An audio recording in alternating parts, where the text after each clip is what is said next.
Hi friend, তোমরা সবাই কেমন আছো? আশা রাখছি ভালো আছো। শম্পা আরফে ব্লগে তোমাদের সকলকে স্বাগতম। আজকে একটা প্রেগনেন্সি নতুন ভিডিও নিয়ে চলে এসেছি। একটি গুরুত্বপূর্ণ, অতি গুরুত্বপূর্ণ ভিডিও। সবার মনে প্রশ্ন জাগে, কেউ কেউ জানে না। তো এই ভিডিওটা সম্পূর্ণ দেখলে তোমরা আশা করি সবটা বুঝে যাবে। প্রথমেই তোমাদের জানিয়ে দিই আজকের ভিডিওতে কোন টপিক নিয়ে কথা বলবো, অর্থাৎ বিষয়বস্তু কি থাকবে। আমরা কিন্তু অনেকেই জানি না 10 মাসের এই প্রেগনেন্সি জার্নিতে কোন কোন টেস্টগুলো করা অতি গুরুত্বপূর্ণ। 10 মাসের এই প্রেগনেন্সি জার্নি বলে সবার যে 10 মাসই লাগবে এমনটা নয় নয় 9 মাস থেকে 10 মাস আর কি যে কোনো সময় আর কি ডেলিভারি হয়ে যেতে পারে। এই টেস্টগুলো কিন্তু কেউ এড়িয়ে যাবে না, যাতে করে নিজেদের ক্ষতি হবে। কারণ এতে যেমন অনেকগুলো টেস্ট থাকে রক্তের ভেতরে, গ্লুকোজ, হিমোগ্লোবিন, অনেক কিছু, সবগুলোই তোমাদের সঙ্গে শেয়ার করব। তো এগুলো যদি কম হয়ে যায়, সেটা মেডিসিন বলো কিংবা খাবারের তালিকা কিছু বাড়িয়ে দিলে এটা চাহিদা পূর্ণ হয়ে যাবে। অ্যানুয়াল স্ক্যান কত মাসে করা আর কি সব থেকে বেশি ভালো হবে, আর কত মাস পেরিয়ে গেলে হয়, তার সুরক্ষার জন্য এটি করা কি খুবই আবশ্যক, সেটা তোমাদের সঙ্গে শেয়ার করবো। বলি, ভিডিওটা স্কিপ করে কেউ দেখবে না। যদি স্কিপ করে দেখো তাহলে একটা বিশেষ টপিক হয়তো তোমাদের মিস্টেক হয়ে যাবে, যাতে তোমাদের বুঝতে অসুবিধা হবে। তো চলো শুরু করা যাক। তো একটা একটা করে সব টেস্টগুলি আমি দেখিয়ে দেবো, যেই টেস্টগুলো কোনগুলো মানে কোনোটাই বাকি রাখা যাবে না। সব টেস্টগুলোই মারাত্মক কাজ দেয় আর কি প্রেগনেন্সি জার্নিতে। যেটার পরিমাণ একটু কম হয়ে গেলে সেটা বাচ্চার প্রতি আর কি প্রভাব ফেলে, যার কারণে ডেলিভারির সময় মারাত্মক ক্ষতি হতে পারে। এবং কোন কোন জিনিসটা কম থাকলে মানে ডেলিভারির সময় কি ক্ষতি হতে পারে সেটা তোমাদের সঙ্গে আমি আলোচনা করব। তো প্রথমে এই দেখো, রক্তের গ্রুপ। রক্তের গ্রুপ এটা কিন্তু গ্রাম বাংলার মায়েরা অনেকজনই আর কি প্রথম সন্তানের সময় আর কি এই টেস্টটা করে থাকে, ব্লাড টেস্টটা করিয়ে থাকে। তার জানাই থাকে না যে তার রক্তটা আর কি কি কোন পজিটিভ কি নেগেটিভ। অনেকজনেরই থাকে, এটা ভাবার বিষয় নয়। তার আর কি আগে থেকে রক্তের টেস্ট করানো থাকে না। কিন্তু একটা যে কোনো মহিলায় আর কি প্রেগনেন্সি মা আর কি এই টেস্টটা তাদেরকে ডক্টর প্রেসক্রাইব করবে। তার আর কি রক্তের প্রয়োজন হতে পারে। একটা প্রেগনেন্সি জার্নি 40 সপ্তাহের হয়ে থাকে, তো তার ডেলিভারির সময় ম্যাক্সিমাম ক্ষেত্রে তার ব্লাড হয়তো কম হয়ে গেল, ব্লাডের ঘাটতি হয়ে গেল। তখন আর কি আগে থেকে তার রিপোর্ট, যখন মানে একটা প্রেগনেন্সি মা হসপিটালাইজড হয়, তখন তার আর কি প্রত্যেকটা রিপোর্ট আর কি জমা নিয়ে নেয়। তো এগুলো রিপোর্ট কিন্তু করা খুব খুব জরুরি। এগুলো এড়িয়ে যাওয়া একদমই কিন্তু বুদ্ধিমানের কাজ নয়। তো একটা রিপোর্ট আর কি, এটা ব্লাড গ্রুপ টেস্ট। ব্লাড গ্রুপে এখানে এসেছে বি পজিটিভ। প্রত্যেকজনের বি পজিটিভ আসবে এটা না, এক একজনের এক এক রকমের। রক্তের গ্রুপ অনেকগুলো আছে, রক্তের গ্রুপ সম্পর্কে আর কিছু বলছি না। আমি কি কি টেস্টগুলো করতে হয় সেটা আর কি বলবো। তো ভিডিওটা একটু বড় হয়ে যাবে, ভিডিওটির মনোযোগ সহকারে দেখবে, এড়িয়ে যাবে না। এছাড়াও আমি বলবো এই ভিডিওতে থাকছে অ্যানুয়াল স্ক্যান কোন সময় করা যেতে, মানে করলে সব থেকে ভালো হয়, এবং সেই সময় না করলে, কত মাসে না করলে আর অ্যানুয়াল স্ক্যান করা হয় না। তো এই অ্যানুয়াল স্ক্যান এবং না করলে বাচ্চার প্রতি আর কি প্রভাব ফেলে সেটাও তোমাদের সঙ্গে আলোচনা করবো। তো ভিডিওটা একটু বড় হবে, তোমরা ধৈর্য সহকারে দেখবে। পরে যেটা আসলো ইউরিন টেস্ট করার একটা কারণ হলো প্রেগনেন্সি অবস্থায় অনেক প্রেগনেন্সি মায়ের কিন্তু আর কি ইউরিনারি ইনফেকশন হয়ে থাকে। এই ইউরিনারি ইনফেকশন হলে অনেক সমস্যা দেখা যেতে পারে। তাই ইউরিনারি একটা টেস্ট করে নেওয়া অতি গুরুত্বপূর্ণ একটা বিষয়। যদি তার কোনো সমস্যা হয়, যেমন প্রস্রাবে জ্বালা পোড়া, ইউরিনারি মানে ইনফেকশন হওয়ার অনেকগুলো লক্ষণ আছে আর কি, তার সঙ্গে যদি মিলে যায়, যেমন প্রস্রাবে জ্বালা পোড়া হওয়া প্রেগনেন্সি অবস্থায়, এগুলো প্রায় প্রত্যেকজনের না, কিছু কিছু প্রেগনেন্সি মায়েদের কিন্তু হয়ে থাকে। এটা যদি হয়ে থাকে তাহলে একটা ইউরিনারি টেস্ট করে নেওয়া অনেক বেশি একটা ভালো কাজ হবে। তো এটা করে নিতে পারে, এটা অপশনাল। যদি তার সমস্যা হয়ে থাকে, যদি তার ইউরিনে কোনো সমস্যা হয়, যেটা বললাম আর কি লক্ষণ থাকে কিছু, এই লক্ষণের মধ্যে যদি তার একটা হলে দেখা যায়, তাহলে অতি শীঘ্র ইউরিন একটা টেস্ট করে নেওয়া দরকার, যেটা এইটা। পরে যেটা আসলো রক্তে গ্লুকোজ, ব্লাড গ্লুকোজ, অর্থাৎ রক্তে গ্লুকোজের পরিমাণ কত থাকা দরকার? এখানে থাকা দরকার 60 থেকে 110-এর ভেতরে। 60 থেকে 110-এর ভেতরে। এখানে এসেছে 79। 79 মানে 79 এখানে এসেছে, তো 60-এর ওপরে কিন্তু আছে এটা। তো এটা ম্যাক্সিমাম ক্ষেত্রে ঠিক আছে। এখানে কম থাকলে তার পুষ্টির ঘাটতি থাকতেও তাকে অনেক কিছু আর কি মেনে চলতে হতো, কিংবা তার খাবারের তালিকায় বেশি কিছু খেতে হতো। তো আমি ডিটেলসে বলবো না, তাহলে ভিডিও অনেক বড় হয়ে যাবে, তা দেখতে অসুবিধা হবে তোমাদের। তাই আমি যতটা পারছি, যতটা থাকলে ভালো হয়, কিংবা কত আছে এবং কোন টেস্টগুলো প্রেগনেন্সি অবস্থায় করা খুবই জরুরি এবং না করলে ক্ষতি হতে পারে, সেগুলোই আমি তোমাদের সঙ্গে আলোচনা করব। পরে যেটা আসছে রক্তে হিমোগ্লোবিন। রক্তের এই হিমোগ্লোবিনটা থাকা বেশি থাকলে সব থেকে বেশি ভালো হয়। আর রক্তে হিমোগ্লোবিন না থাকলে প্রেগনেন্সি অবস্থায় অর্থাৎ ডেলিভারির সময় ঝিকুনি যেটা হয়, এটা রক্ত কম থাকলে কিংবা রক্তে হিমোগ্লোবিনের পরিমাণ কম থাকলে এটা হয়।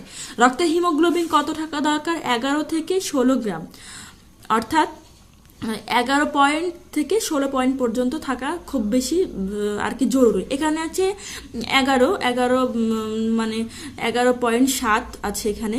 তো এখানে 11 থেকে মানে 16 পয়েন্টের ভেতরে থাকতে হবে। এখানে যদি 11 থেকে কম থাকে তাহলে তার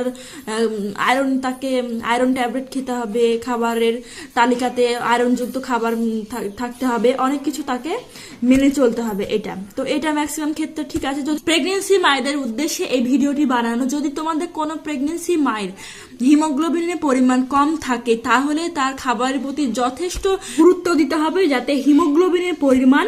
তারা যেটা আরেকটা রিপোর্ট করতে হবে সেটা হলো থাইরয়েড।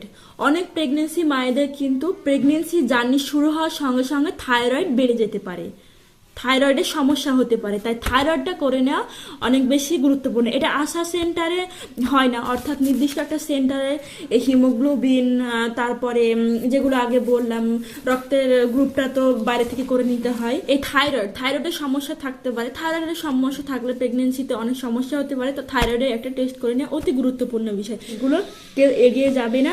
ডক্টর প্রেসক্রাইব করার পরেও আমার মনে হয় অনেকজন গ্রাম বাংলার মানুষ এড়িয়ে যায়, এগুলো তো এড়িয়ে যাবে না। এগুলো জানা থাকলে অনেক, যদি কোনো প্রবলেম থাকে, কোনো যেমন হিমোগ্লোবিনের পরিমাণ কম থাকে যেটা খাওয়ার ফলে এটা ঠিক হয়ে যেতে পারে, এমন অনেক সমস্যা একটু খাবার দাবারের প্রতি যত্ন নিলে ঠিক হয়ে যাবে। তো এটা আমার গেল টেস্ট বিষয়। এছাড়া আরেকটি কথা বলি, এই যে একটা সেন্টারের এটা আর কি, এখানেও কিছু টেস্ট নেওয়া হয়। যেমন নেওয়া হয়েছে এখানে হিমোগ্লোবিন, মূত্রের অ্যালবুমিন, এগুলো আর কি সেরকম ভাবে নেয় না। এগুলো ওদের কাছে যতটা মনে হয় আর কি ততটা আর কি নেয়।